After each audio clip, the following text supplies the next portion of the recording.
करण के अंदर इंसानियत नहीं है। करण की आवाज काफी ज्यादा तेज थी। दूर दूर तक, जिस जगह बस अंधेरा था, वहां तक उसकी आवाज गूंज उठी। बाकी सब लोग, जो उस जगह बैठे हुए थे, एक एक करके उठकर साइड में खड़े हो गए। उन्हें एहसास हो गया था, इस जगह पर अब कुछ तो बड़ा होने वाला है। गुल खिलाता है। मीरू और उसके दोनों श्रेष्ठ एक दूसरे को देखने लगे, लेकिन वह लोग अपनी जगह से नहीं उठे। अब तो वह भी देखना चाहते थे, आखिर ये लड़का कौन से। इन सब में बस सुनंदा ही कंफ्यूज थी। करण की बात सुनकर और उसे खड़े होकर ऐसा बोलते देख उसे कुछ भी पल्ले नहीं पड़ रहा था। बुरे लड़के को क्या हुआ? किसी ने हम पर हमला किया है, कुछ देर के लिए शांत हो जाओ, राजवीर ने गंभीरता से कहा। सुनंदा ये सुन के डर गई। उसने झट से उसका हाथ पकड़ लिया। ये लोग मुझे ही लेने आए हैं, मुझे उनके साथ नहीं जाना। वे बुरे लोग हैं, मुझे बचा लो। कुछ नहीं होगा, शांत रहो, हम हैं न। राजवीर ने उसे शांत करवाया। हालांकि अंदर से वह खुद डरा हुआ था।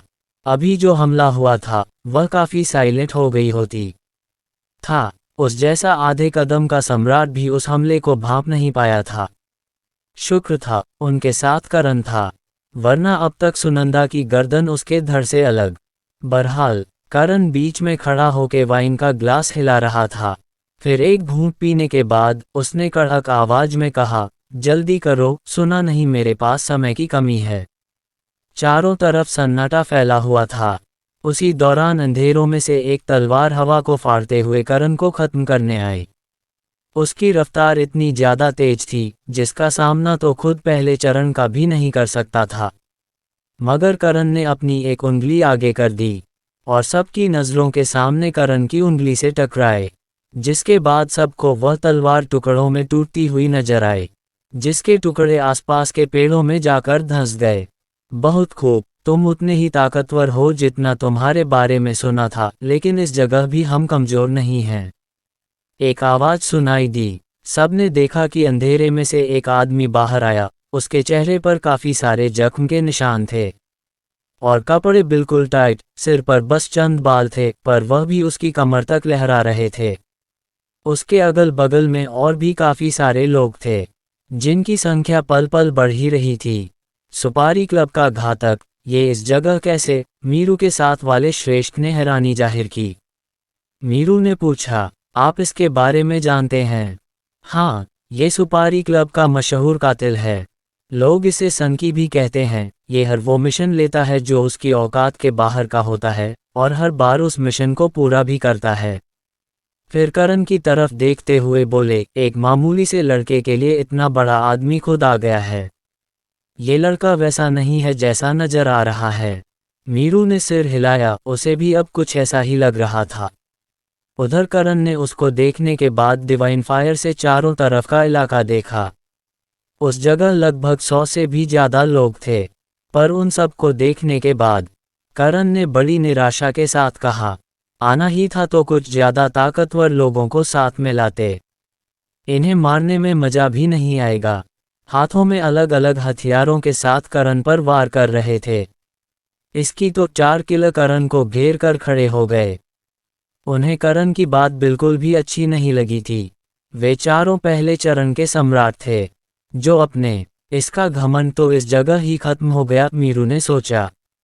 उसके श्रेष्ठ भी ऐसा ही सोचते थे। राजवीर करण की मदद के लिए आगे बढ़ा, पर करण ने वाइन पीते हुए कहा, बहुत कमजोर, पर गिरने लगे। इसके बाद एक आभा करण के शरीर से बाहर आए, जिसने उन सब के टुकड़े टुकड़े कर दिए। खून उछलकर लोगों के मुंह पर आया, मांस के टुकड़े उनके पैरों, जो देख सबके दिल रुक से गए। खुद घातक की आंखें फटकर बाहर आ गई। चारों तरफ पहले से सन्नाटा था, मगर ये सन्नाटा डर का था। राजवीर के कदम लड़खड़ा गए। उसने सहारे के लिए कुर्सी पकड़ ली। ऐसा खौफनाक नज़ारा उसने आज से पहले कभी नहीं देखा था। मिलावट की है। उन सब की हैरानी का केंद्र करण अपनी टेबल पर आया, वाइन की बोतल से अपना ग्लास भरा, फिर दूर खड़े वेटर से बोला, तुम्हारे मालिक ने इसमें। वेटर का शरीर धड़ाम से गिर गया। वह काफी ज्यादा डर गया था। खुद उस जगह का मालिक, जो छिपकर ये सब देख रहा था, उसके तोते लाल हो गए। करण ने चलकर कुछ कदम आगे आए, फिर एक उंगली से उन सबको अपनी तरफ बुलाने लगा, आओ सब एक साथ हमला करो, मैं भी देखता हूँ कितनी बार और किस किस से बचता है, घातक ने अपनी सेबर निकालते हुए कहा। कमाल का तजुर्बा था। ऑर्डर मिलते ही सब चिल्लाते हुए करण पर हमला करने लगे। वे सब माहिर कातिल थे, सांप से भी ज्यादा जहर उनकी जेब में रहता था। उन्हें मौत देने का उसी तजुर्बे का इस्तेमाल करते हुए वे सब करण पर हमला करने लगे। लेकिन उनके मिले जुले हमले मिलकर भी करण तक पहुंच नहीं पा रहे थे। करण की आभा ही उन सब के टुकड़े करती जा रही थी। करण बस एक एक कदम करके आगे बढ़ रहा था। उसकी आभा का दबाव इतना ज्यादा था, रेस्तरां पूरी तरह से तबाह हो गया। उसके टुकड़े हवा में उड़ रहे थे, उनके साथ लोगों का खून भी, जो ऊपर जाकर बारिश की बूंदों की तरह नीचे गिर रहा था। नज़ारा इतना ज्यादा भयावह था, देखने वाले इस जगह से सीधा सदमे में जाने वाले थे। सुनंदा अपनी जगह पर खड़ी होकर बोली, ये बुरा आदमी इतना ज्यादा ताकतवर है, उसे अब तो बुरा बोलना बंद कर दे मेरी माँ, राजवीर ने घबराते हुए कहा। वहीं करण पर सामने खड़े होकर 4 लोगों ने उस पर अलग अलग तकनीकों से हमला किया। करण ने हल्के से जमीन पर पैर पटका, 4 टूथपिक हवा में उड़ी, जो करण के एक इशारे पर तेजी से उन चारों के दिमाग को चीरकर जमीन पर गड़ गई। मौके पर उनकी जान चली गई, उनका शरीर करण के कदमों के नीचे आ गया। जिन पर चलते हुए उसने ठंडी आवाज में कहा, सुपारी क्लब, तुम इतने कमजोर कैसे हो सकते हो। घातक ने दांत पीस लिए, लेकिन करण के हर कदम के बाद उसका कदम पीछे हो रहा था। आज से पहले उसे इतना डर कभी नहीं लगा था। उसी दौरान किसी एक ने 20 तकनीक का उपयोग कर दिया। एक बड़ा सा शेर दहाड़ते हुए करण के सामने आया। सबको लगा कि अब तो करण मुश्किल का सामना करना पड़ेगा, लेकिन ऐसा कुछ नहीं हुआ। करण अपने अगले कदम से उस शेर को जमीन पर चिपका दिया। शेर ने अपनी पूरी ताकत लगा दी, लेकिन वह आह तक नहीं कर पा रहा था। एक पल से कम में वह गुब्बारे की तरह फूटकर तबाह हो गया। है भगवाना, ये इंसान है या शैतान। घातक को आज पहली बार खुद से भी घातक कोई मिला था। फिर भी उसने दांत पीसते हुए कहा, लहंगा तो मैं अब भी इस जगह मरोगे तो तुम भी। अपनी सेबर में उसने ढेर सारी शक्तियां डाली। अपनी रफ्तार तकनीक के साथ वह करण के पास आया। उसकी सेबर पहले से दुगनी साइज में हो गई, पर अब भी करण बड़ा शांत था। उसने अपनी 2 उंगलियों से उसकी सेबर को इस कदर पकड़ लिया।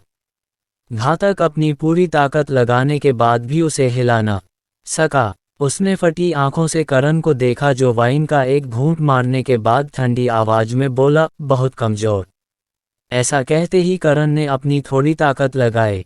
लो लेवल के ग्रेड 1 की तलवार ये सहन न कर सकी और फूटकर तबाह हो गई। इम्पैक्ट के कारण घातक का एक हाथ तबाह हो गया। फव्वारे की तरह खून बाहर आने लगा। ये शैतान है। घातक उस जगह से भागने लगा।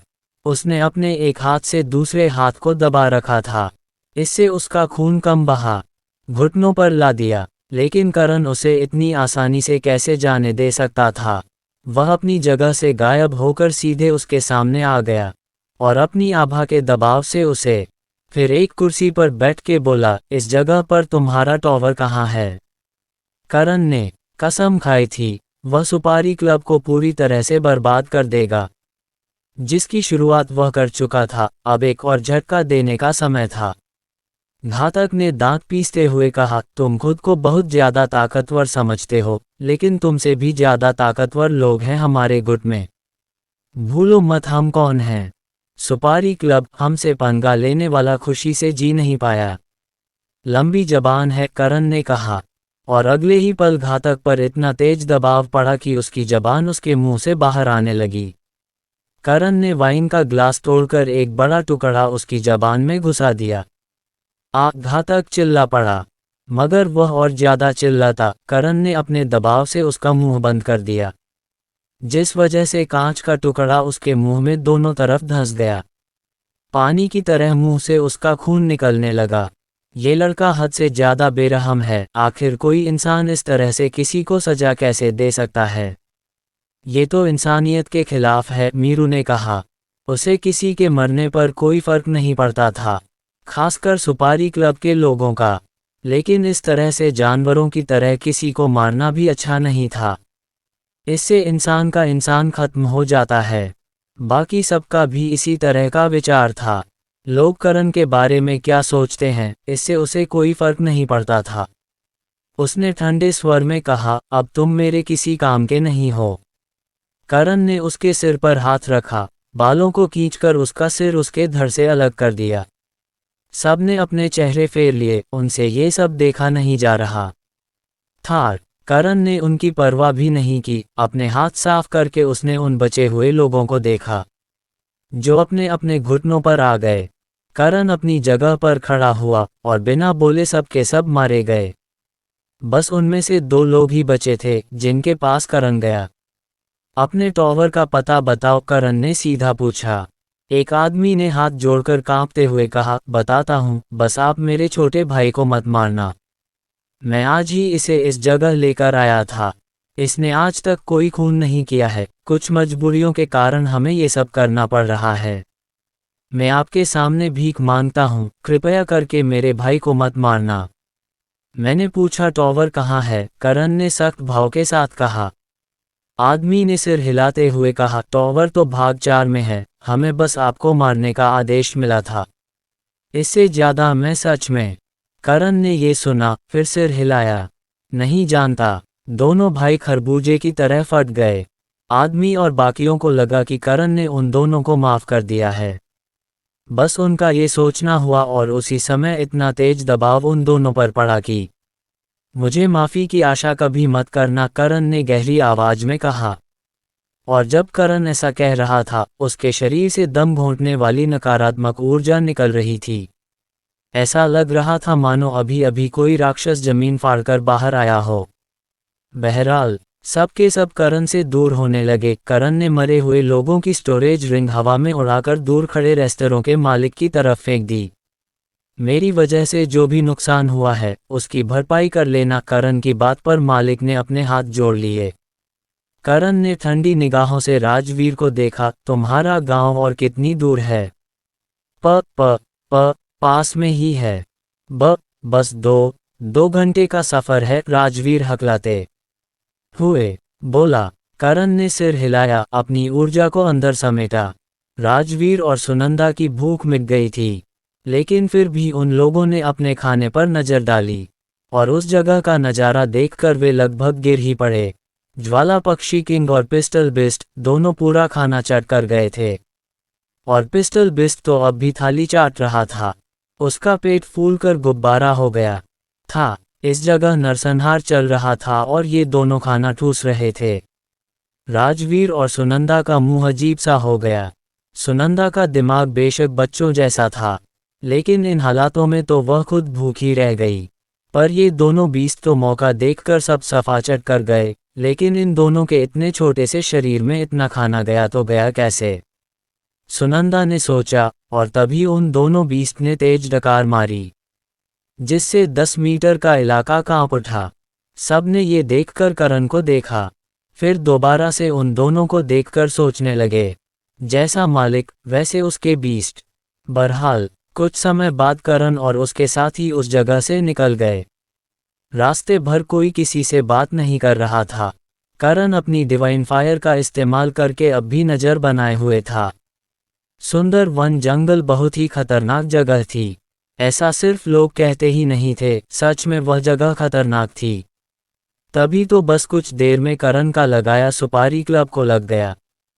करण इसी बारे में सोच ही रहा था, उसी दौरान उसे सुनंदा की दबी आवाज सुनाई दी, तुम सच में बुरे हो, ऐसे कोई किसी को नहीं मारता। तुम चाहते तो उन्हें आसान मौत भी दे सकते थे। करण ने नज़र घुमाकर सुनंदा को देखा। वह राजवीर का हाथ पकड़कर पीछे पीछे चल रही थी। वह करण को देखना भी नहीं चाहती थी। करण ने एक नज़र उसे देखने के बाद पूरी तरह से नज़रअंदाज कर दिया। सुनंदा ने फिर से डरते हुए कहा, वो दोनों भाई माफ़ी मांग रहे थे। वो लोग कितना रोए, लेकिन तुम्हें उन पर बिल्कुल भी तरस नहीं आया। तुम इंसान नहीं हो, जानवर हो। चुप रहो। राजवीर ने उसे चुप कराने की कोशिश की। उसे डर था कहीं करण सुनंदा को गुस्से में मार न डाले। सुनंदा ने फिर भी कहा, लवली करण के बारे में सुना है। वो कितने अच्छे हैं, सबकी मदद करते हैं, प्यार करते हैं, और हम सब भी उन्हें प्यार करते हैं। उनके पास तुमसे ज्यादा ताकत थी, लेकिन उनके अंदर तुम्हारी तरह दरिंदगी नहीं थी। उद्धरण चिन्ह। करण को अपना ही उदाहरण सुनकर उसे कैसा लग रहा था, ये तो वह खुद ही समझ सकता था। करण गांव पर हमला। सुनंदा को करण पहले से पसंद नहीं था, लेकिन आज का नज़ारा देखने के बाद उसे वह और ज़्यादा बुरा लगने लगा था। इसमें उसका कोई दोष नहीं था। वह पहली बार महल से बाहर निकली थी। दुनिया की असलियत से वह वाकिफ नहीं थी। करण भी उसकी बातों को ज़्यादा सुन नहीं रहा था। जिसे सुनंदा बेरहमी बोल रही थी, ये करण के लिए रोज का था। वह मरने से पहले भी ऐसा ही था। वह बात अलग है कि उसकी कहानी लिखने वालों ने उसके बारे में ये सब नहीं लिखा, क्योंकि वह लोग कभी करण के साथ रहे ही नहीं थे। बहरहाल, घर और इमारतें उसे एक छोटा सा शहर जरूर बना रही थीं। वह सब चलकर राजवीर के गांव जा रहे थे। वहीं दूसरी तरफ सुंदर वन जंगल के भाग 2 में एक गांव था। हालांकि उसका नाम गांव था, मगर उस जगह बने अलग ही रूप दे रही थी, जहां पर एक छोटा सा बाजार था। उस बाजार में एक ढाबा था जो काफी ज्यादा सुंदर नजर आ रहा था। रात का समय था और उस पर जल रही लाइटों से उस ढाबे के एक खास हॉल में कुछ लोग बैठे हुए थे। सब गंभीर लहजे के साथ सामने बैठी लड़की की बात सुन रहे थे। बस यही वजह है कि वह लोग हमें परेशान करते हैं। उन्हें राजा करण से दिक्कत है, वो तो बस हम ऐसे तैसे करके अपना शहर चला पा रहे हैं, उस लड़की ने कहा। ये लड़की असल में कोई और नहीं, मीरा थी। वही मीरा जिसके ढाबे पर बैठकर करण ने खाना खाया था। मीरा ही पूरे गांव का काम देखती है। उसके सामने बैठे लोग करण के साथ के थे। पारो, प्रियांशी और परख। उनके साथ राजा और फ्लोटिंग अकादमी के स्टूडेंट्स भी थे, और सब उस लड़की की बात सुन रहे थे। सूरज ने कहा, मतलब पहले ये शहर एक गांव था, और इतना गरीब था कि खाने के लिए भी पैसे नहीं थे। ऊपर से गुंडों ने इस जगह पर आतंक मचाकर रखा था, और तब लवली करण ने आके उन गुंडों को खत्म किया। इस गांव को पैसे दिए और बाद में भी पैसे भेजे ताकि इस गांव का भला हो सके। ये तो सुनने में बहुत ही अजीब लगता है। प्रियांशी की आंखें छोटी हो गईं। तुम्हें इसमें अजीब क्या लगता है? मेरे कहने का मतलब है, लवली करण इतना बड़ा शख्स है, नालंदा विश्वविद्यालय का स्टूडेंट है, फिर भी उसने इतना सब किया एक गांव के लिए। ऐसा करने वाले लोग मैंने बहुत कम देखे हैं। सूरज ने समझाने की कोशिश की। प्रियांशी ने इस पर कुछ जवाब नहीं दिया। उसने मीरा से कहा, फिक्र मत करो, हम तुम्हारी इसमें मदद करेंगे। अगली बार कोई इस गांव को खत्म करने के लिए आए तो बस एक बार मुझे बता देना। प्रियांशी के लिए हर वो चीज़ मायने रखती थी जो करण से जुड़ी हो, और इस गांव के लोग तो करण की मूर्ति बनाकर उसके सामने जुटे थे। उसे अपना राजा मानते थे, यानी देखा जाए तो ये गांव करण का ही था। और प्रियांशी ऐसे कैसे किसी को इस गांव में बदमाशी करने दे सकती थी? मगर मीरा को ये सब सुन के अजीब लगा। दरअसल प्रियांशी और पारो ने अब तक उसे अपनी असलियत नहीं बताई थी। उनके चेहरे पर मास्क भी था, जिस वजह से वह उनकी पहचान का पता नहीं लगा पा रही थी। वह तो ये सोचकर उन्हें अपने साथ लाई थी। सामने वाले सब अमीर दिखते थे, उसे लगा व्यापारी होंगे जो शायद उनके गांव में निवेश करने के लिए आए हैं। इससे गांव को काफ़ी ज़्यादा फायदा होता। मगर इनकी तो बोली ही अलग थी। उसने हल्की मुस्कान के साथ कहा, इसके लिए आपका शुक्रिया, लेकिन शायद आप शिकारी कबीले के बारे में जानते नहीं हैं। वह काफ़ी ज़्यादा ताकतवर है, उसके ऊपर काला भालू कबीले का हाथ है। उस हाथ को भी काट दिया जाएगा, और हाथ वाले शरीर का सिर भी। जिसने भी आंख उठाकर इस गांव पर देखा, उसे मिटना ही होगा, प्रियांशी ने सख्त लहजे के साथ कहा। सल 82%। मीरा और बाकी सब उसे ही देखने लगे। प्रियांशी और पारो की ताकत दबी हुई थी, वह बस प्रतापी स्तर पर थीं। और मीरा खुद महाबली स्तर के टॉप पर पहुंच चुकी थी। ये सब करण की मदद से ही हो पाया था। फिर भी वह शिकारी कबीले से लड़ने की ताकत जुटा नहीं पाए। फिर ये कमज़ोर लड़कियां उनका क्या बिगाड़ लेंगी? रेत के तिनके की तरह उड़ जाएंगी। पूजा ने हल्के से खांसते हुए कहा, दोस्त, यह इनका मामला है। तुम इस मामले में क्यों फंस रही हो? शायद तुम्हें इससे दूर रहना चाहिए। पूजा और उसके दोस्त अपने मिशन पर आए थे। रास्ते में करण ने उनके लिए अपनी कुर्बानी दे दी। इस वजह से वह इन तीनों के साथ थे। मगर ये लोग जबरदस्ती मुसीबत मोल लेने पर तुले हैं। चिंकी ने भी कहा, पूजा ने सही कहा, बेवजह किसी और के मसले में तुम उंगली क्यों कर रही हो? इतनी ताकत भी नहीं है तुम्हारे पास, प्रतापी स्तर पर होकर दुनिया फतह करना चाहती हो। चिंकी के मन में सिर्फ गुरु यानी करण के लिए थोड़ी इज्जत आई थी, वो भी उसके मरने के बाद, पर इस प्रियांशी के प्रति उसके मन में बिल्कुल भी अच्छे भाव नहीं थे। खासतौर पर उसका घमंड, वो उसे खाने को दौड़ता था। प्रियांशी ने उसे एक नज़र देखा, जब बोलने के लिए न कहा जाए तब तक अपना गटर जैसा मुंह बंद ही रखा करो तुम। चिंकी भड़क गई, लेकिन पूजा ने उसे शांत करवा दिया। प्रियांशी ने सख्ती से आगे कहा, तुम लोग अब जा सकते हो, जू की तरह मेरे पीछे पड़ गए हो। प्रियांशी इन लोगों से काफ़ी ज़्यादा परेशान थी, अब तो उसे इनके चेहरे भी कड़वे लगने लगे थे। खासकर उस चिंकी का, मन तो करता था उस पर जूते ही जूते बरसाए। पूजा ने उसे समझाते हुए कहा, गुरु ने हम सबके लिए बहुत किया है, हम उसका एहसान नहीं चुका सकते, बस तुम्हारे साथ रहकर तुम्हारी रक्षा तो कर सकते हैं। तभी राजा ने कहा, सही कहा, मुझे भी पहले वो लड़का पसंद नहीं था, मगर अब मेरी नज़रों में उससे बड़ा कोई नहीं है। लेकिन बच्ची, ये गांव तुम्हारा तो नहीं है, और करण से हमारा कोई रिश्ता भी नहीं है, फिर भला तुम उसकी मदद क्यों करना चाहती हो? पहले से अजगर वंश कबीले से हमारी दुश्मनी है, मैं एक मामूली से गांव के लिए काला भालू कबीले से भी दुश्मनी नहीं ले सकता, और न मैं तुम्हें ऐसा करने दूंगा। राजा इस जगह अपनी बेटी को बचाने आया था, बेवजह एक नई मुसीबत को गले नहीं लगाना चाहता था। पारो, जो काफ़ी देर से शांत थी, उसने कहा, हम लोगों ने आपसे कोई मदद नहीं मांगी है, अब आप इस जगह से चले जाएं तो ज़्यादा बेहतर होगा, कृपया करके हमारा पीछा छोड़िए। प्रियांशी बोली, आपको आपका देश राजा बनाता होगा, मगर करण वो है जहां कदम रख दे वह देश उसका आभारी हो जाता है, और ऐसे इंसान का गांव बर्बाद नहीं होने देंगे हम। उद्धरण चिन्ह। उन दोनों लड़कियों की जिद देख सब परेशान नजर आने लगे। मीरा को भी समझ नहीं आ रहा था, अचानक से आई ये दोनों लड़कियां इस गांव को लेकर इतनी जज्बाती कैसे हो रही हैं। लेकिन वह इस बारे में ज़्यादा सोच पाते, उसी दौरान टन टन टन घंटियों की आवाज़ सुनाई दी। मीरा गंभीर हो गई, दुश्मन फिर से आ गए। ऐसा कहते ही वह झट से उस जगह से भागी। पूरे गांव के लोग अपने अपने घरों से भाला, चाकू जो मिला लेकर आने लगे। उनके साथ 4 बच्चे भी थे, वही बच्चे जिनके लिए करण ने पहले इस जगह लड़ाई की थी। बहरहाल सब हड़बड़ाकर गांव की चौखट पर पहुंच गए। उस जगह गांव के कुछ सैनिक भी तैनात थे, इन्हें मीरा ने खुद तैयार किया था। उन सब का स्तर महाबली ही था, बस संख्या में वे 20 ही थे। जब उन्होंने मीरा को देखा, तब एक ने गंभीर लहजे में कहा, सामने से एक बड़ा ग्रुप आगे बढ़ रहा है। वे सब शिकारी कबीले के लोग हैं, उनके साथ शिकारी कबीले का सबसे बड़ा और आखिरी लड़का भी शामिल है। बड़ा लड़का भी आ रहा है। मीरा के माथे पर चिंता की सिलवटें बन गई। शिकारी कबीले के लीडर के 3 बेटे थे, जिनमें से 2 को तो करण ही मार डाला था। अब बचा था बस सबसे बड़ा वाला। जब से उसके छोटे भाई खत्म हुए थे, उसी समय से सब बड़ा लड़का बुलाने लगे थे। छोटे से कारण की वजह से उसका बड़ा लड़का नाम पड़ गया। इसकी वजह थी उसका गुमनाम रहना। वह लोगों की नज़रों के सामने कम आया करता था, जिस वजह से लोग उसका नाम तक भूल गए थे। बस इस एक सामने से आ रहा था एक बड़ा खतरा।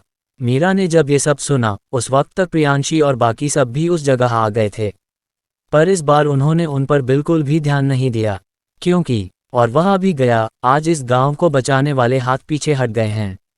अब इस गांव को मेरे कहर से कौन बचाएगा? सबसे बीच में चल रहे लड़के की, वह तो 5वें चरण का सम्राट था।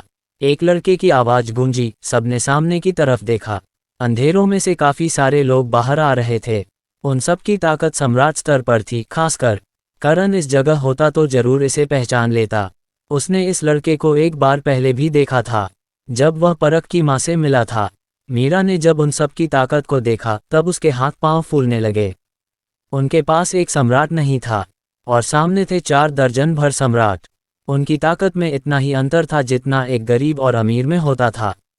दोनों की बराबरी करना ही बचकाना था। बड़े लड़के ने कुछ कदम आगे आकर करण की बनाई गई मूर्ति को देखा, फिर सिर हिलाते हुए बोला, इस जैसे कातिल को तुमने भगवान बना रखा है। सच्चाई से अवगत नहीं हो या फिर सच में तुम लोग पैसों में बिक गए हो? अपनी हद में रहकर बात करो तुम।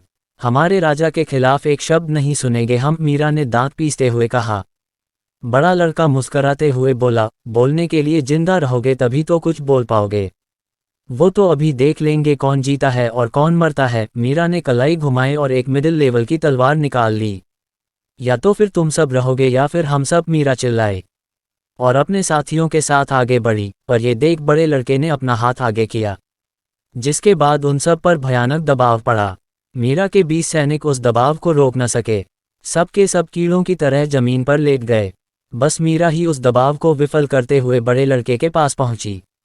उसे रोकने के लिए शिकारी कबीले के बाकी लोग आगे आए, मगर बड़े लड़के ने ना में सिर हिलाकर उन्हें रोक दिया और खुद बड़ी आसानी से उसके वार से बच गया। मीरा ने लगातार कई सारे हमले किए, लेकिन सच में उनकी ताकत में काफ़ी बड़ा फासला था, जिसे मीरा किसी भी तरह से पूरा नहीं कर सकती थी। अपनी मीरा को इस तरह संघर्ष करते देख गांव वाले भी दहाड़े, मगर बाकी लोगों ने उनकी आवाज़ को अपने दबाव से दबा दिया। ये सब उनके साथ इस तरह बर्ताव कर रहे थे मानो वे सब कीड़े मकोड़े हों। इस गांव की हर लड़की कोठे पर नीलाम होगी और लड़के गुलाम बनकर सुपारी क्लब में जाकर नीलाम होंगे। यही है तुम सबका भविष्य लड़की, बड़े लड़के ने गहरी आवाज में कहा। और कुछ हमलों से बचने के बाद आखिरकार उसने अपना मूव चला, जिसमें मीरा के हाथ से तलवार छूटकर जमीन पर जा गिरी। बड़े लड़के ने मीरा को गले से पकड़ लिया। करण तुम्हें जान से मार देगा, मीरा ने बड़ी मुश्किल से कहा। उसका पूरा चेहरा लाल पड़ गया था। दरअसल मीरा ने अपना स्तर गोलियों की मदद से बढ़ाया था, इस वजह से उसकी फाउंडेशन बड़ी कमजोर थी। उसे लड़ना भी बहुत कम आता था, बस अपने गांव की भलाई के लिए उसने मजबूरी में अपना स्तर बढ़ाया था, वरना थी तो वह बस एक ढाबे की मालकिनहीन। बड़े लड़के ने बेरहम अंदाज में कहा, मरे हुए कभी लौटकर नहीं आते, लेकिन मरे हुए लोगों के पास जरूर जाया जा सकता है, और मैं तुम्हें उसी के पास भेज रहा हूँ। इसकी तो प्रियांशी आग बबूला हो गई। वह आगे बढ़ी, पर राजा ने उसके हाथ को पकड़ लिया। मैं तुम्हें एक नई मुसीबत में नहीं पड़ने दूंगा, राजा ने सख्ती से कहा। पूजा ने भी समझाते हुए कहा, कृपया करके अपने गुस्से को संभालो। तुम्हारी ताकत उसके आगे खड़े रहने की भी नहीं है, और हम उनसे उलझना नहीं चाहते। काला भालू कबीला उनके पीछे है, उनके नाम से भी पूरा सुंदर वन जंगल कांपता है। दूर दूर तक उनका खौफ है, उनसे उलझने की ताकत मेरे पास नहीं है, बिना किसी सही वजह के तो बिल्कुल भी नहीं। सूरज ने पारों से कहा, अपनी दोस्त को समझाओ, जानता हूं सामने जो कुछ हो रहा है वो गलत है, लेकिन उनसे उलझकर और भी बुरा हो सकता है। गुरु की वजह से हम तुम्हें झेल रहे हैं, वरना कब का तुम अब हमसे अलग हो गए होते, चिंकी ने कहा। उनका साथ देते हुए राजकुमारी समर भी बोली, हम पहले ही अजगर वंश कबीले से उलझ चुके हैं, इतना ही काफ़ी है हमारे लिए। मैं हाथ जोड़ता हूँ, कृपया करके एक नई अर्चना पैदा मत करो। उद्धरण चिन्ह। कोई भी काला भालू कबीले को परेशान नहीं करना चाहता था, खुद राजा भी नहीं, जबकि वह इतने ताकतवर देश से थे। उनकी ताकत हाफ चक्रवर्ती सम्राट की थी। एक चुटकी में वह बड़े लड़के और उसके साथियों को खत्म कर सकते थे, लेकिन ऐसा न करने की वजह थी काला भालू कबीले की जबरदस्त ताकत। मगर उनका डर देख प्रियांशी को उनसे घिन आने लगी। उसने गहरी आवाज में राजा से कहा, तुम मेरा हाथ छोड़ोगे या नहीं? राजा ने कुछ नहीं कहा। एक प्रतापी स्तर की लड़की अपने 10 जन्मों में भी उससे हाथ नहीं छुड़ा सकती थी। राजा की खामोशी ने प्रियांशी के सब्र का बांध तोड़ दिया। उस जगह मीरा और गांव वाले करण के लिए मर रहे थे और यह उसे रोक रहा है। दूर करो इसे मुझसे, प्रियांशी ने कहा। राजा को कुछ समझ नहीं आया, आखिर प्रियांशी के कहने का मतलब क्या था। मगर अगले ही पल उसे ताकतवर नकारात्मक शक्तियों का हमला हुआ। राजा के लिए हमला पूरी तरह से अनजान था, जिस वजह से वह सीधा उड़ गया, मगर जल्दी उसने खुद को संभाला और हैरानी से प्रियांशी की स्टोरेज रिंग देखने लगा, जिसके अंदर से काली रोशनियां बाहर निकल रही थीं। इतनी भयानक ताकत इस कमजोर सी बच्ची के पास कैसे? राजा बड़ी बड़ी आंखों से प्रियांशी को देखने लगा। पूजा और बाकियों के भी हाव भाव बदल गए थे। उनके लिए भी ये बहुत ज्यादा हैरान करने वाली बात थी। चोर के घर चोरी, वरना यह शायद इस जगह भटकता भी नहीं। प्रियांशी की यह हरकत सिर्फ उसके साथ के लोगों ने ही नहीं, बल्कि बड़े लड़के ने भी देखी थी। हालांकि उसे यह नहीं मालूम था कि राजा का स्तर क्या है, फिर भी उसने उस पर ज्यादा ध्यान नहीं दिया और उस मीरा को जान से मारता गया। नर्क में जाकर करण को मेरा नमस्कार कहना, बड़े लड़के ने हंसते हुए कहा। लेकिन अगले ही पल उसे ऐसा लगा मानो उस जगह का वातावरण बदल गया हो। उसका दम सा घुटने लगा और तभी उस पर और उसके लोगों पर भयानक दबाव पड़ा। दबाव इतना ज्यादा ताकतवर था कि उनकी आह निकल गई। इस वजह से मीरा उसके हाथ से छूटकर जमीन पर गिर पड़ी। गहरी गहरी सांस लेने के बाद उसने मुड़कर देखा। बड़ा लड़का और उसके लोग भी उसी तरफ देख रहे थे। हालांकि दबाव के कारण उनकी आवाज नहीं निकल रही थी, लेकिन उनके चेहरे पर आया डर और खौफ साफ नजर आ रहा था। उसकी नज़रों के सामने प्रियांशी भारी कदमों के साथ उसके पास आ रही थी, और उसके पीछे उड़ रहा था एक बड़ा सा बीस्ट। बहुत भयानक बीस्ट, जो रात के समय पूरा राक्षस ही लग रहा था। जी हाँ, यह कोई और नहीं, कंकाल बीस्ट ही था जो करण ने प्रियांशी से अलग होते वक्त दिया था। पूजा और बाकियों के चेहरे भी खुले हुए थे। पहली बार वे ऐसा कोई बीस्ट देख रहे थे जो इतना भयानक दिखता हो और स्टोरेज रिंग के अंदर रह सकता हो। बहरहाल, प्रियांशी ने गहरी पर ठंडी आवाज में कहा, शिकारी कबीला शुरू से कुत्ते की दुम रहा है। उसे कितना भी मौका दो, वो सुधरने का नाम नहीं लेता। एक बार जब करण ने सबक सिखा दिया था, उस वक्त ही तुम्हें अकल आ जानी चाहिए थी। उद्धरण चिन्ह। प्रियांशी की बात सुनकर बड़ा लड़का गुस्सा हो गया। उसने अपनी पूरी ताकत लगाकर बड़ी मुश्किल से गुस्से में कहा, अनजान लड़की, गलती कर रही है। इसी वक्त अपने बीस्ट को पीछे कर, वरना मेरे पापा तुझे ढूंढकर मारेंगे। वो हरामी मुझे ढूंढता हुआ नहीं, अपनी मौत को ढूंढता हुआ आएगा। उसे मैं दुनिया की सबसे बेरहम मौत दूंगी, लेकिन उससे पहले मैं तेरी जान लूंगी। प्रियांशी के मन में शिकारी कबीले के लिए बड़ी नफरत थी। जब वह कमजोर थी, तब इस कबीले ने उसे नीलाम करने की कोशिश की थी। अगर समय पर करण न आया होता, तब न जाने क्या हो गया होता। इसका एहसास तो खुद प्रियांशी को नहीं था।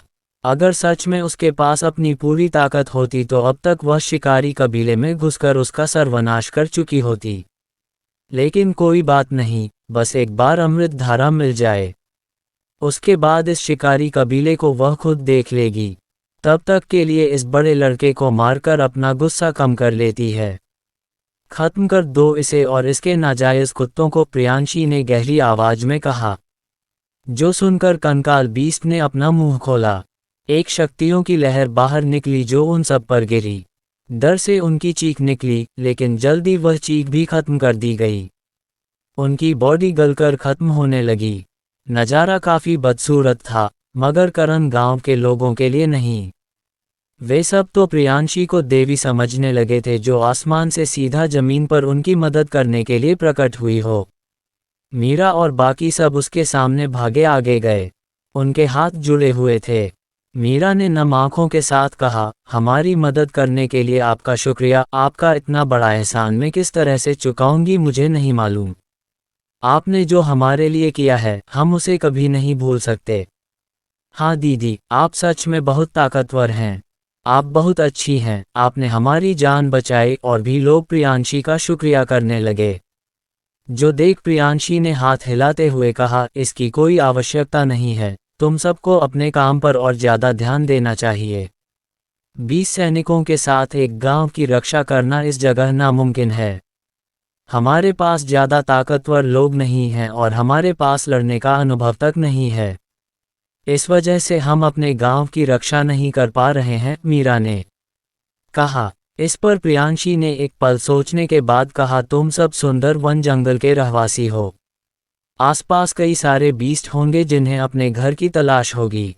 उन्हें अपने साथ जोड़ लो, इससे गांव की सुरक्षा भी बढ़ेगी और बीस्ट को भी अपना घर मिल जाएगा।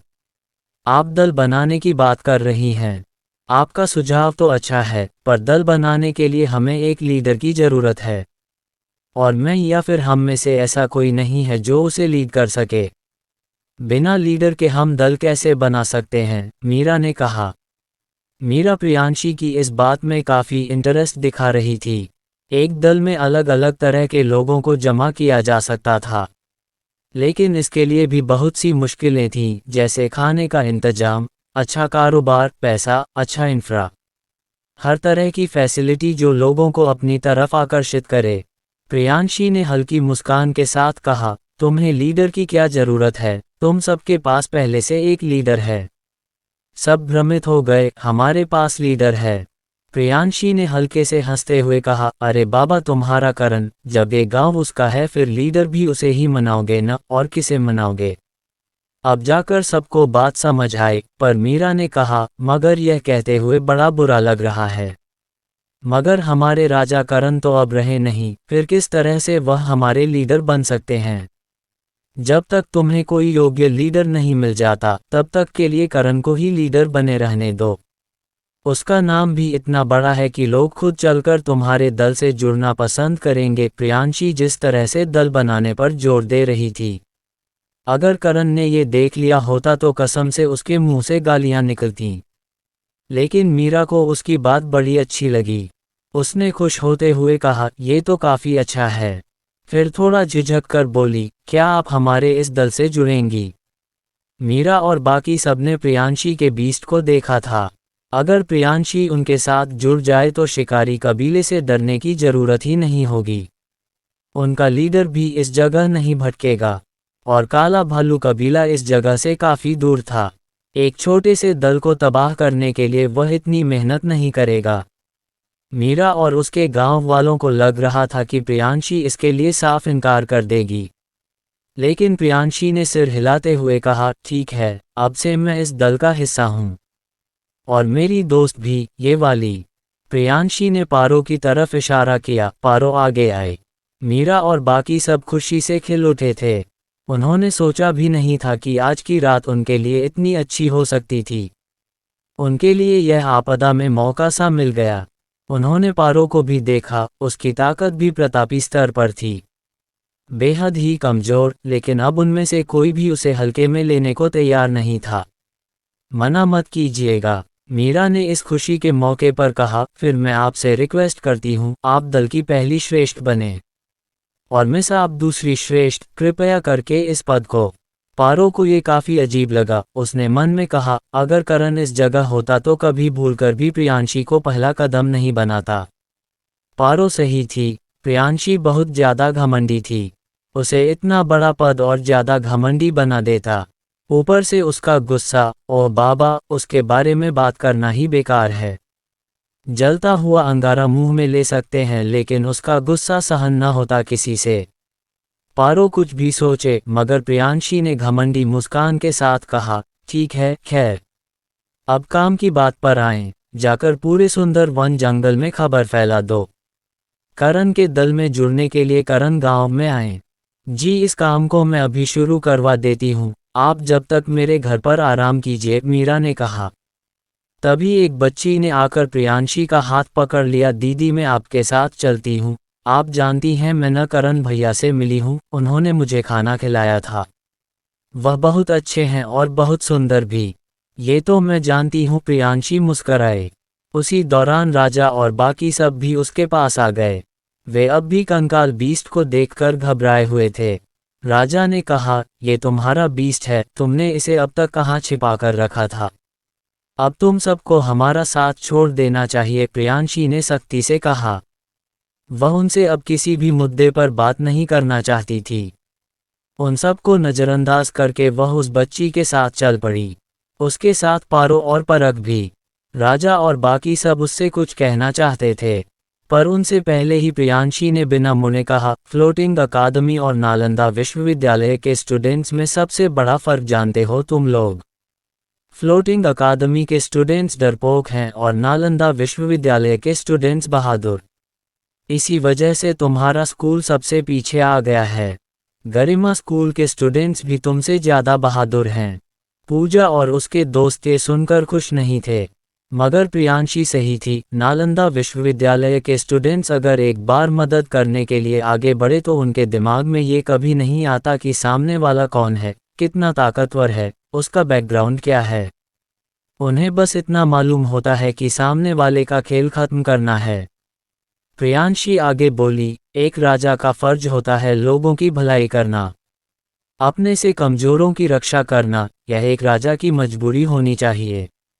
मगर तुम राजा होने के नाम पर एक धब्बा हो जो अपने से कम ताकतवर कबीले से उलझने में डर रहे थे। सांप के बिल में हाथ डालने आए हो, आसपास की छोटी मोटी चींटियों से डरना तुम्हें शोभा नहीं देता। राजा का मुंह लटक गया और थोड़ा सा सोचने पर उसे प्रियांशी की बात में दम लगा। वह अजगर वंश कबीले से भिड़ने आया था, मगर एक छोटे से कबीले से डर रहा था। ये सच में शर्मनाक था। प्रियांशी ने उन्हें एक नज़र देखा भी नहीं और सबके साथ आगे बढ़ गई। शायद अब हमें भी निकलना चाहिए, राजकुमार समर ने कहा। राजा ने एक आह भरी, फिर एक नज़र करण की मूर्ति को देखा।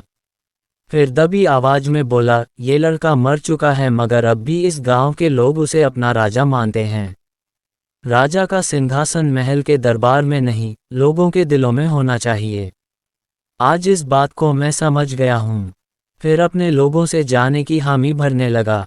उन लोगों ने पूजा और बाकियों से अलविदा कहा और उस जगह से चले गए।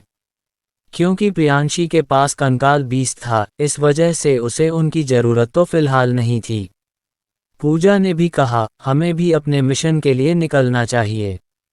वापस भी जाना है। स्टूडेंट एक्सचेंज इवेंट में पहुंचकर ही मेनलैंड जाने का मौका मिलेगा। सूरज अब भी पारो को जाता देख रहा था। तभी पूजा ने उसके कंधे पर हाथ रखकर कहा, वो लोग हमसे काफ़ी ज़्यादा अमीर और ताकतवर हैं। उनका बैकग्राउंड हमारी तरह कमज़ोर नहीं है। उसे भूल जाओ, वो भी तुम्हें पसंद नहीं करती है। सूरज मजबूरी में मुस्कुराने लगा, बस उसने कुछ कहा नहीं। लेकिन उसकी आंखें नम थीं, मानो उसे पारो से दूर जाने का गम हो। फिर भी ऐसे तैसे करके उसने उसे छिपाया और अपने दोस्तों के साथ चल पड़ा अपने मिशन पर। दूसरी तरफ इन सब से अनजान करण चलते चलते एक गांव के सामने पहुंच चुका था। रात का समय था, उस जगह बिजली की सुविधा नहीं थी। मशाल से रोशनी पूरे गांव में फैला कर रखी थी। यह मेरा गांव है, टीला गांव। इस जगह ही मेरा जन्म हुआ था और मेरे घर पर चलते हैं, राजवीर ने कहा।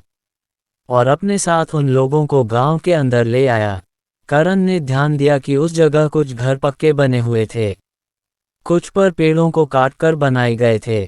करण ऐसे तो कोई सवाल करता नहीं था, लेकिन इस गांव को देखकर उसने राजवीर से पूछा, तुम इतने बड़े चोर हो और इस गांव में रहते हो, इतनी दौलत जमीन में गाड़ते हो। राजवीर इस पर मजबूरी में हंसने लगा। फिर बोला, दुखी भाई, तुम कभी कभी बड़े अच्छे मजाक कर लेते हो। मेरे पास पैसा तो बहुत सारा है, लेकिन मैं उसे खर्च नहीं कर सकता। करण उसकी बात सुन रहा था। तभी गांव के कुछ लोग राजवीर को देखकर उसके पास हड़बड़ाकर आ गए। राजवीर बेटा, तुम्हें सफर में कुछ हुआ तो नहीं? ज्यादा चोट तो नहीं आई? सब लोग उससे उसका हाल पूछने लगे। उनके चेहरे पर उसके लिए चिंता थी, साथ में एक अजीब सी परेशानी भी। राजवीर ने मुस्कराते हुए कहा, मुझे कुछ नहीं हुआ, मैं बिल्कुल ठीक हूँ। फिलहाल के लिए काम कैसा चल रहा है? बेटा काम तो सही चल रहा है, लेकिन बूढ़ा आदमी कहते कहते रुक गया। तभी तपाक से दूसरे आदमी ने कहा, इस जगह क्यों खड़े हो, और ये तुम्हारे दोस्त हैं क्या? आप सबका इस गांव में स्वागत है। ये गुरु हैं, मेरे खास दोस्त। ये उनके बीस्ट और ये सुनंदा है मेरी दोस्त। फिर करण और सुनंदा से बोला, ये मेरे गांव के बड़े बुजुर्ग हैं। नमस्ते जी। सुनंदा ने हाथ जोड़कर सबको प्रणाम किया, बिल्कुल किसी छोटी बच्ची की तरह। मगर करण ने उन सबको नज़रअंदाज कर दिया, जैसा कि वह हमेशा से करता आया है लोगों को। बड़ी प्यारी बच्ची है। आप सब आइए। गांव के लोग करण और बाकियों को अपने साथ एक बड़े से मकान में ले आए, जहां पर सब बैठकर आपस में बातें करने लगे। यहाँ वहाँ की बातें करने के बाद राजवीर ने ध्यान दिया कि सबके चेहरे पर अजीब सी परेशानी है जो आज से पहले उसने कभी नहीं देखी थी। उसने पूछा, क्या हुआ, आप सब इतने ज़्यादा परेशान क्यों हो? कुछ हुआ है? गांव वाले पहले तो राजवीर को कुछ बताना नहीं चाहते थे, लेकिन फिर एक आदमी ने सिर हिलाते हुए कहा, हुआ तो है बेटा, और बहुत बुरा हुआ है। राजवीर की आंखें छोटी हो गईं। आदमी ने आगे कहा, हम सब बहुत खुशनसीब हैं जो तुम जैसा इंसान हमारे गांव में जन्म लिया, जिसने अकेले ही पूरे गांव को बदलना चाहा। लेकिन जब घर बनता है तब लोगों की बुरी नज़र तो पड़ती ही है। ऐसा ही कुछ हमारे साथ हुआ है। तुम बाहर से जितना भी पैसा कमाकर हम सबको देकर जाते थे ताकि हम एक नया गांव का निर्माण कर सकें, वह पैसा हमसे चोरी कर लिया है। क्या? राजवीर का चेहरा बदसूरत हो गया। इंसान चोर? राजवीर ने जब सुना कि उसका दिया गया सारा धन किसी और ने चुरा लिया है, उसके पैरों तले से जमीन ही खिसक गई। किसने? ऐसे कब? राजवीर ने पूछा। इस पर आदमी ने जवाब दिया, चोरी तो कुछ दिनों पहले हुई थी, लेकिन उद्धरण चिन्ह, लेकिन आदमी ने एक गहरी सांस लेकर कहा, जिस जगह पर हमारे लोग काम कर रहे थे, नहीं शहर बनाने का, उस जगह से अचानक लोग गायब होने लगे हैं और अब तक उनका कोई पता नहीं चला है। राजवीर के लिए यह एक नई खबर थी। धन गया ठीक है, किसी को हमारी खुशी देखी नहीं जा रही होगी, लेकिन इंसानों को भी गायब करना, ये बहुत ज्यादा हो गया। राजवीर को इसकी चिंता नहीं थी कितना धन उससे लूट लिया गया। वह खुद एक बहुत बड़ा चोर था और कुछ समय पहले ही एक बड़े देश का राजकोष खाली करके आया है। इस वक्त उसके पास पहले से भी 10 गुना धन था, लेकिन इंसानों को ही गायब करने वाला मुद्दा वाकई में बहुत ही ज्यादा बुरा था। उसने कहा, और सरपंच कहाँ है? राजवीर किस सरपंच की बात कर रहा था? वह इस गांव का मुखिया भी था। राजवीर उसी को सारा धन और काम देकर जाता था। राजवीर के बचपन में ही माँ बाप गुजर गए थे। सरपंच ने ही उसे पाला पोष था। वह उनसे काफी प्यार करता था, काफी भरोसा करता था, लेकिन अब तक वह इस जगह दिखाई नहीं दिए। इस वजह से उसे काफी अजीब लगा। आदमी ने जवाब दिया, इंसानों को गायब रात में किया जा रहा था। हम इसमें कुछ कर भी नहीं पा रहे थे, इसीलिए सरपंच जी ने पास वाले कबीले यानी तीर धनुष कबीले से मदद मांगी थी। शायद मदद आ भी गई है। वह उनके साथ उसी जगह पर है जहां हमारा नया शहर बन रहा है। टीला गांव के लोगों ने अपनी पूरी ताकत लगा दी थी इस मुद्दे को सुलझाने के लिए, लेकिन उनके हाथ कुछ भी नहीं लगा। लोग और धन दोनों उनकी नाक के नीचे से गायब होता गया। राजवीर ने फिर से हैरानी दिखाई, सच में तीर धनुष कबीले ने मदद? 1 मिनट कहीं। राजवीर को कुछ देर पहले का नज़ारा याद आने लगा, जहां करण के कान से पहले उसे मीरू नजर आई थी। शायद वहीं उसके गांव की मदद करने आई होगी। उसके मन में कहा, तीर धनुष कबीले ने हमारे जैसे छोटे गांव के लिए इतना सब किया। वह कबीला सच में हम जैसे गरीबों के लिए नायक है। फिर करण से बोला, हमें उस जगह जाना होगा। ज्यादा दूर नहीं है, बस पास में ही है। करण इस पर कुछ बोला नहीं, उसे मजबूरन उसके साथ जाना पड़ने वाला था, क्योंकि सुनंदा राजवीर का पीछा छोड़ेगी नहीं और करण उसके बिना इस जगह से जा नहीं पाएगा। दूसरी तरफ एक बड़ा सा इलाका था। रात की चंदानी में भींगी हुई नदी झिलमिल बह रही थी। उसके बगल में बहुत सी अधूरी इमारतें थी जिस पर लोग काम कर रहे थे। आसपास बिजली पैदा की जा रही थी। पास में सटे हुए सूखे पहाड़ को काटकर उसे आकार दिया जा रहा था। काम जोर शोर से जारी था। उस काम को देखने के लिए एक लकड़ी का बड़ा सा टावर भी बनाया गया था, जिसपे कुछ लोग बैठकर आस का दृश्य देखते हुए बातें कर रहे थे। ये लोग कोई और नहीं, टीला गांव के सरपंच मीरू और उसके दोनों श्रेष्ठ थे। इस जगह पर तो आपने अच्छी सुरक्षा बना रखी है, फिर भी लोग जगह से गायब हो रहे हैं। ये बात मुझे हजम नहीं हो रही, मीरू ने कहा। सरपंच बोले, हम कितनी भी कोशिश कर ले, लेकिन हम इस काम में असफल हो रहे हैं। अब तो हमारे पास इतना धन भी नहीं है जिससे हम आगे अपने गांव का काम करवा सके। सरपंच बेहद उदास थे। राजवीर इतना मेहनत से उनके पास पैसे लाकर देता था। इस भरोसे से वह उनको सुरक्षित रखेंगे, अपने नए शहर को बनाने में खर्च करेंगे। लेकिन उन्होंने किया क्या? सारा धन चोरी होने दिया, जो बिल्कुल भी अच्छी बात नहीं थी।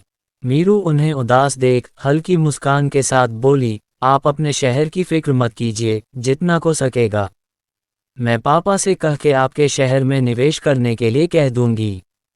बस आपको उन्हें अच्छा प्रॉफिट देना होगा, हालांकि इसमें समय लगेगा, पर आप कर लोगे। सरपंच ये सुन के बेहद खुश हो गए। उन्होंने अपने हाथ जोड़ लिए, इतनी बड़ी मदद के लिए मैं पहले ही आपसे शुक्रिया करता हूँ। तीर धनुष कबीला सच में बहुत बड़े दिल का है। सरपंच बेहद खुश थे, लेकिन बाकी दोनों श्रेष्ठ अपना सिर हिला रहे थे। दोनों के दिमाग में सिर्फ एक बात चल रही थी, एक दिन ये लड़की अपने कबीले को गरीब करके मानेगी। हालांकि दोनों श्रेष्ठ जानते थे, मीरू ये सब अच्छे काम के लिए कर रही थी, मगर यह भी सच था, निवेश करना जुए खेलने जैसा होता है। और इस नए शहर पर लीडर अभिराज से ये लड़की निवेश करवाएगी। यहाँ से प्रॉफिट कम, अपना पूरा पैसा भी लीडर अभिराज निकाल नहीं पाएंगे। वह अपने इन्हीं ख्यालों में थे कि उसी दौरान कुछ लोग उस जगह चलकर आ गए। जिन्हें देख मीरू और उसके दोनों श्रेष्ठ दंग रह गए। वह लोग करण और बाकी सब थे। सरपंच राजवीर को देखते ही खुशी से खड़े हो गए। तुम ठीक हो? उन्होंने उसे गले लगाया। मैं ठीक हूँ, राजवीर ने कहा। फिर मीरू और बाकी दोनों श्रेष्ठों के आगे झुककर बोला, छोटी लीडर और बाकी दोनों श्रेष्ठों को राजवीर का प्रणाम। तुम राजवीर हो? मीरू कह राजवीर से रही थी, मगर निगाहें उसकी करण पर थी। कुछ देर पहले घटा मंजर अब तक उसकी आंखों के सामने से ओझल नहीं हुआ था। जिस तरह से करण ने खून खराबा मचाया था, वह अब मीरू को सदमे में डाल चुका था। करण ने भी एक नज़र मीरू को देखा। पहले तो उसका मन हुआ वह उसे अपनी असलियत बताकर उससे बात करे। आखिरकार इतने समय बाद वह मिल रहे हैं। मगर बाद में उसने सोचा कि उसे अपनी पहचान बताए, तब ये लड़की भी उसके साथ चिपक जाएगी। एक ही संभालना मुश्किल होता जा रहा है। अब एक और की उसे ज़रूरत नहीं थी। बस इसी ख्याल के साथ उसने उसे नज़रअंदाज किया और बगल वाली जगह पर जाकर खड़ा हो गया। मीरू को ये बात कुछ खास पसंद नहीं आई। वह इतने बड़े कबीले की कोर सदस्य थी, उसके सामने इतना घमंड, पर मीरा ने भी उसे ज़्यादा भाव नहीं दिया। जो तीर धनुष कबीले जैसा हो। राजवीर बोला, जी मैं ही राजवीर हूँ, आप हमारे लिए इस जगह आए हैं। मैं सच में आपका बहुत बस आभारी हूँ। सुंदर वन जंगल में ऐसा कोई नहीं है, करना भी हमारा ही काम है। मीरू की यह सुन के अच्छा लगा। उसके कबीले की तारीफ ही उसे खुश करती थी। उसने कहा, यह इलाका हमारे कंट्रोल में आता है। इस जगह की रक्षा। मीरू ये भी सच कह रही थी। दरअसल मुंह उठाकर किसी भी जगह पर शहर नहीं बनाया जा सकता था। इसीलिए सरपंच ने लीडर अभिराज से कुछ खदान थी, ना कोई खास धातु जिसकी वह माइनिंग कर सके, खाली जगह मांगी थी। तब लीडर अभिराज ने उन्हें ये जगह दान में दे दी, क्योंकि इस जगह पर उनका कोई आना जाना नहीं था और ना ही उस जगह कोई। पड़े पड़े वह जगह जंगल में तब्दील हो रही थी। ऊपर से बीस्ट भी उस जगह आने लगे थे। हालांकि वह सब बस नदी का साफ पानी पीने आते थे, लेकिन वह दिन भी दूर नहीं था जब उस जगह पर बीस्ट आके रहने लगे, जो उन्हें कतई पसंद नहीं था। बहरहाल मीरू ने आगे कहा, और ये लड़का और लड़की कौन है? इसका नाम सुनंदा है और यह गुरु भाई है, और वो दोनों उनके बीस्ट। राजवीर ने कहा, फिर गंभीर होकर बोला, सरपंच जी, मैंने सुना कि इस जगह से लोग गायब हो रहे हैं। सही सुना है, हर दिन 2-4 लोग लापता हो रहे हैं। सरपंच ने आगे ही सारी बातें उसे बताई, जो सुनकर राजवीर और भी ज्यादा गंभीर होता गया। लेकिन इंसानों को कोई क्यों चुराएगा? राजवीर को कुछ समझ नहीं आ रहा था। आखिर इस जगह पर चल के आ रहा है। राजवीर को इस बात का जवाब मिलता इससे पहले ही एक घंटियों की आवाज़ सुनाई देने लगी। फिर से कोई गायब हो गया, सरपंच ने घबराते हुए कहा। श्रेष्ठ, मीरू ने कहा। जो सुन दोनों श्रेष्ठ तेज गति से उस आवाज़ वाली दिशा के लिए उड़े। बाकी सब भागते हुए उस जगह पर जाने लगे। उस जगह पहुंचने में उन्हें 1 मिनट का समय लगा। उस जगह पर भीड़ जमा हो चुकी थी और एक आदमी का हाथ कटा हुआ था, जिस पर कुछ लोग जड़ी बूटियों का रस डालकर उसका दर्द कम कर रहे थे। उस जगह पर तीर धनुष कबीले के श्रेष्ठ मौजूद नहीं थे। इस जगह पर किया हुआ? सरपंच ने पूछा। उस कटे हाथ वाले आदमी ने कहा, सरपंच जी, हम मलबा बनाने के लिए मिट्टी लेकर आ रहे थे। उसी समय पता नहीं कहां से एक रस्सी आई जिस पर नुकीला धातु था। मेरे साथी के सीने को पार करके उसे अपने साथ अंधेरों में ले गई।